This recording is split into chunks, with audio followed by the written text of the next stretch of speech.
Hello, welcome back to Yathra's kitchen. എന്തൊക്കെയുണ്ട് വിശേഷങ്ങൾ? എല്ലാവരും സുഖമായിരിക്കുന്നത് കരുതുന്നു. നമുക്കിന്ന് പെട്ടെന്ന് തയ്യാറാക്കാൻ പറ്റിയ ഒരു കുട്ടി പച്ചടിയുടെ റെസിപ്പി നോക്കിയാലോ? പിന്നെ വേഗം പോരെ, നമുക്ക് വീഡിയോയിലേക്ക് പോയേക്കാം കേട്ടോ. അപ്പോൾ നമ്മൾ അതിനായിട്ട് ഒരു കടായി അടുപ്പത്തോട്ട് വെച്ച് കൊടുത്തിട്ടുണ്ട്. ഒന്ന് ചൂടായി വന്നപ്പോഴത്തേക്കും അതിലേക്ക് നല്ല വെളിച്ചെണ്ണയൊക്കെ ഒന്ന് ഒഴിച്ച് കൊടുക്കുന്നുണ്ട് കേട്ടോ. അപ്പോൾ എണ്ണ നല്ല രീതിയിലൊന്ന് ചൂടായി വന്നിട്ടുണ്ട്. കടുകിട്ട് കൊടുക്കുക. കടുകൊന്ന് പൊട്ടി വന്നോട്ടെ. എന്നിട്ട് നമുക്ക് കുറച്ച് ജീരകം ഇട്ട് കൊടുക്കണം. 1/2 ടീസ്പൂൺ ജീരകമാണ് ഞാനിവിടെ ഇട്ട് കൊടുത്തിരിക്കുന്നത്. ഇനിയിപ്പോൾ ജീരകം നിങ്ങളുടെ കയ്യിലില്ല എന്നുണ്ടെങ്കിൽ പൊടിച്ച പൊടിയാണേലും ജീരകപ്പൊടിയാണേലും പിന്നീട് ചേർത്ത് കൊടുത്താൽ മതി. ഇപ്പം ചേർത്ത് കൊടുക്കേണ്ട കാര്യമില്ല കേട്ടോ. ഇനി നമുക്ക് വേണ്ടത് കുറച്ച് കറിവേപ്പില, വറ്റൽമുളക് ഇട്ട് കൊടുത്തിട്ടുണ്ട്.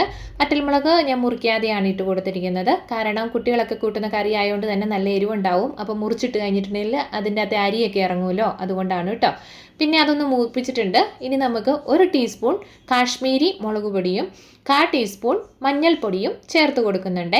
അപ്പം ഈ കാശ്മീരി പൊടിയുടെ സ്ഥാനത്ത് നല്ല മുളക് പൊടി ചേർത്ത് കൊടുത്തോളൂ, നല്ല എരിവുണ്ടാവും കറിക്ക് കേട്ടോ. അങ്ങനെ പൊടികളൊക്കെ നല്ല രീതിയിലൊന്ന് മൂപ്പിച്ച് വന്നിട്ടുണ്ട്.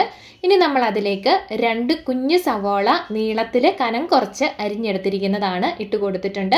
അപ്പോൾ പൊടി ആദ്യം ഇട്ട് കൊടുത്തത് കൊണ്ട് തന്നെ സവോള നന്നായിട്ടൊന്ന് വഴറ്റിയെടുത്തോളുക. അല്ലെങ്കിൽ സവോള ഇട്ട് ഒന്ന് ചെറുതായിട്ട് അതിൻ്റെ വെള്ളമൊക്കെ വറ്റിച്ചതിന് ശേഷം മാത്രം പൊടി ഇട്ട് വഴറ്റിയെടുത്താലും മതിയാവും കേട്ടോ. എന്തായാലും കുഴപ്പമില്ല. ഇനി നമ്മൾ അതിലേക്ക് നീളത്തിൽ അരിഞ്ഞ ഒരു കുഞ്ഞു കഷ്ണം ഇഞ്ചിയും കൂടിയാണ് ചേർത്ത് കൊടുത്തിരിക്കുന്നത്.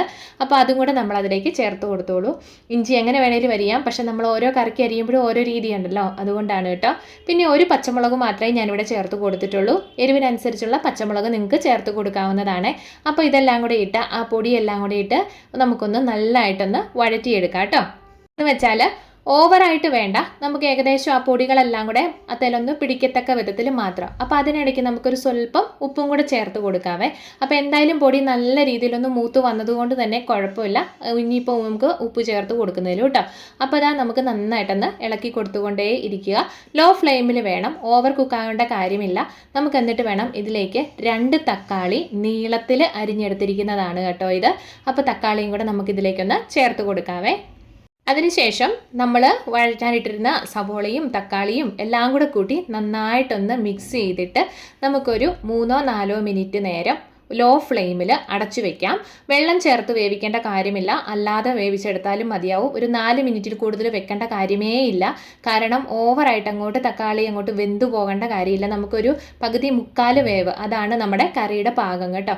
അപ്പോൾ നമ്മൾ നന്നായിട്ടൊന്ന് ഇളക്കിയൊക്കെ ഒന്ന് റെഡിയാക്കി വെച്ചിട്ടുണ്ട്. ഇനി നമുക്ക് അതൊന്ന് അടച്ചും കൂടെ വെച്ചേക്കാം കേട്ടോ. അടച്ച് ലോ ഫ്ലെയിമിൽ ഇട്ട് മാത്രം റെഡിയാക്കി എടുക്കാം. അതവിടെ ഇരിക്കട്ടെ. ഇനി നമുക്ക് വേണ്ടത് 1/2 ലിറ്റർ തൈരാണ് കേട്ടോ ഇവിടെ എടുത്തിരിക്കുന്നത്. ഇനി ആ തൈര് നമുക്ക് നന്നായിട്ടൊന്ന് ഉടച്ചെടുക്കണം. അതിനു മുമ്പ് തൈരിന് ആവശ്യമായിട്ടുള്ള ഉപ്പും കൂടെ ചേർത്ത് കൊടുത്തോളൂ കേട്ടോ. അപ്പം നമ്മൾ ആദ്യം ചേർത്ത് കൊടുത്തിരുന്നത് സവോളയ്ക്ക് ആവശ്യമായിട്ടുള്ള, അതായത് തക്കാളിയും സവോളയ്ക്കും ആവശ്യത്തിനുള്ള ഉപ്പ് മാത്രമാണ് ചേർത്ത് കൊടുത്തിരിക്കുന്നത്.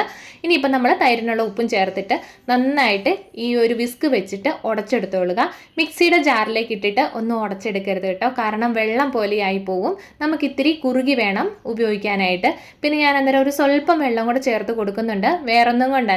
അത് നമ്മൾ ആ തക്കാളിയുടെ മിക്സും എല്ലാം കൂടെ ചേർത്ത് കൊടുക്കുമ്പോൾ ഒരു സ്വല്പം സ്വാഭാവികമായിട്ടും കുറുകി വരുമല്ലോ.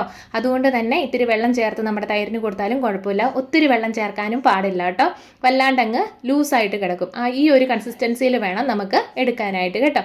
അങ്ങനെ നമ്മൾ തൈരൊക്കെ ഒന്ന് റെഡിയാക്കി വെച്ചപ്പോഴത്തേക്കും നമ്മുടെ തക്കാളിയും സവോളയും ഒക്കെയുള്ള മിക്സ് ഉണ്ടല്ലോ, അതൊന്ന് റെഡിയാക്കി 1/4 വേവോളം തന്നെ ആയിട്ടുണ്ട്.